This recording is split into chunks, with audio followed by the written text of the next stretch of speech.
हम लोगों को कामकाज से फुर्सत नहीं, हनुमान जी को रामकाज से फुर्सत नहीं।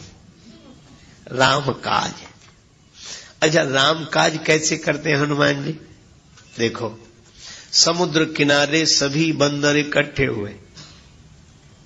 समस्या थी कि 100 योजन समुद्र का जो उल्लंघन करे वही सीता जी तक पहुंच सकता है, क्योंकि संपाति ने बता दिया है अशोक वाटिका में सीता माता अशोक वृक्ष के नीचे बैठी हैं। अब 100 योजन समुद्र पार करे कौन? और गोस्वामी जी कहते हैं अपने अपने बल का सबने वर्णन किया, निज निज बल सब काहू भाखा, पर समुद्र पार जाने में संशय रहा मन में। क्यों? यह संसार ही समुद्र है, इसीलिए इसको भवसागर बोलते हैं। बंदरों ने अपने अपने बल का वर्णन किया, पर पार जाने में संदेह, इसलिए क्योंकि अपने बल पर कोई भी भवसागर से पार नहीं जा सकता। सभी ने अपने अपने बल का वर्णन किया। उदाहरण ऐसे समझ लो कि जैसे बंदर जा सकते थे 1 योजन, पर बंदरों ने सोचा ज्यादा से ज्यादा बताओ, कोई प्रतियोगिता तो हो नहीं रही यहां, बस समुद्र पार न हो इतना कम बताओ। एक बंदर बोला हम 10 योजन जा सकते हैं। दूसरे बंदर ने सोचा ये जा सकते तो हम भी जा सकते हैं। पर इन सब में बूढ़े हैं जामवंत जी, बूढ़े बड़े चतुर होते हैं, जिंदगी भर का अनुभव होता है।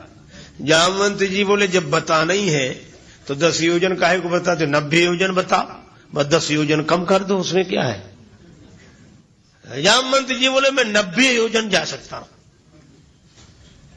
अब तब तक एक वीर को जोश आ गया। अंगद जी बोले मैं पार चला जाऊंगा। अंगद कहा ही जाऊं मैं पारा, मैं पार चला जाऊं। सभी ने कहा जय हो राम जी की जय हो, जय हो। काम बन गया, अंगद जी पार जा रहे हैं। अंगद जी बोले पूरी बात तो सुनो। क्या? बोले पार तो चला जाऊंगा, पर लौटकर आने में संशय, पता नहीं लौटे कि न लौटे। ऐसे को भेजने से क्या फायदा? ऐसे को भेजने से ही क्या फायदा? वे कहते हैं कि पता नहीं लौटे कि न लौटे। देखो, कुछ बंदर हैं जिनको जाने में संशय है,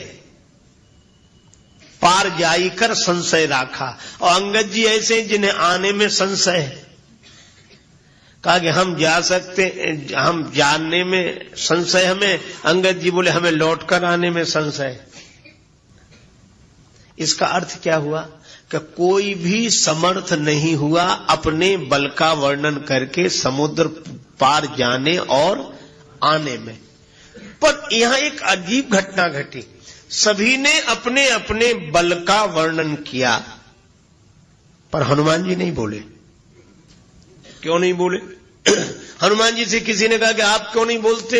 हनुमान जी बोले जिसके पास अपना बल हो सो बोले, हमारे पास हमारा बल है ही नहीं।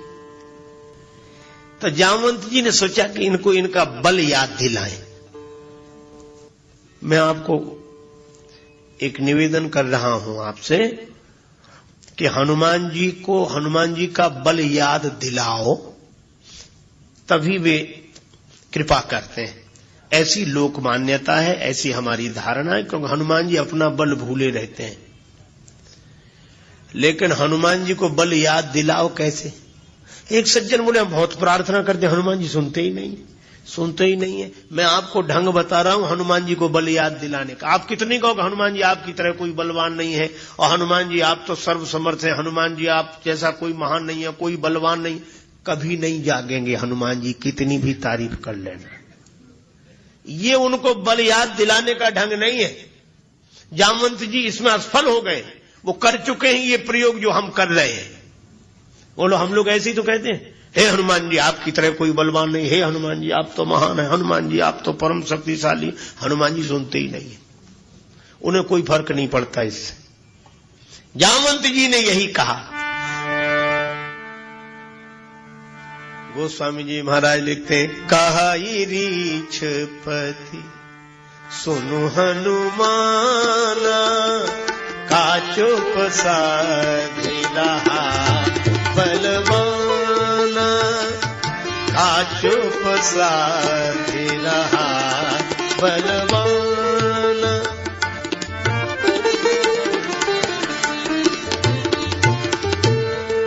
बलवाना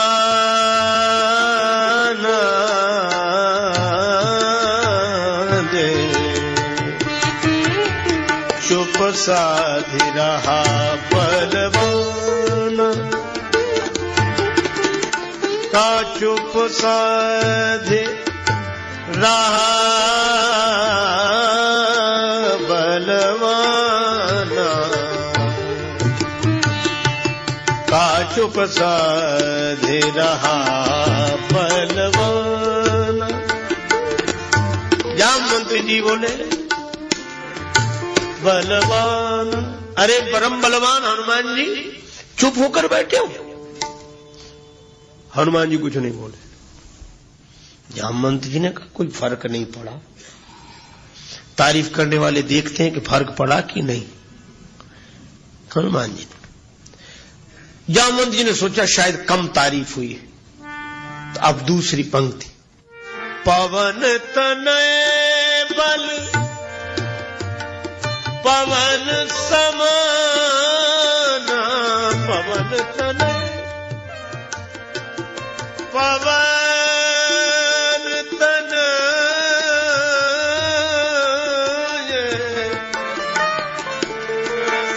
पवन तनय बल पवन समाना, बुद्धि विवेक विज्ञान निधान बलवान, का चुप साधि रहा बलवाना, का चुप साधि रहा बलवान।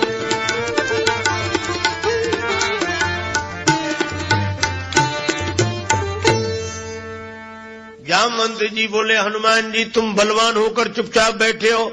हनुमान जी में जब कोई अंतर नहीं आया तो जामवंत जी बोले अरे क्यों ना हो, पवन के पुत्र हो, अब पवन जैसे ही बलवान हो।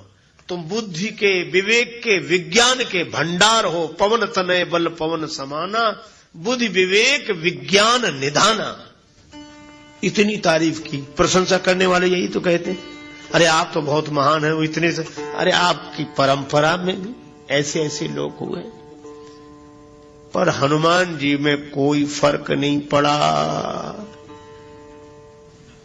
जामवंत जी ने सोचा अब क्या करना चाहिए। तब जामवंत जी ने तीसरी बात कही, राम काज लगीता अवतारा, राम काज लगीता अवतारा,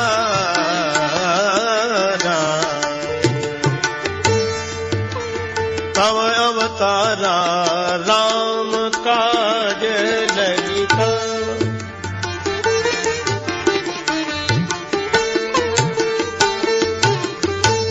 सुनतई भयऊ पर्वताकारा,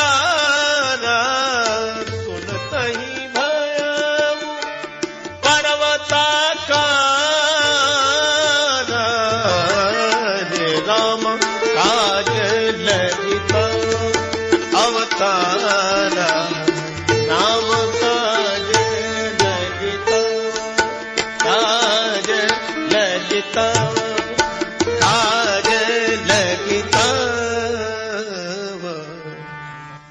जैसे ही जामवंत जी ने कहा कि राम जी के कार्य के लिए आपका अवतार हुआ है, सुनते ही भयऊ पर्वताकारा, हनुमान जी बड़े विशाल रूप में पर्वताकार होकर प्रकट हो गए। इसका संकेत क्या कि हनुमान जी अपने नाम से नहीं जगे, अपने बाप के नाम से भी नहीं जगे। और पर्वताकार कब हुए?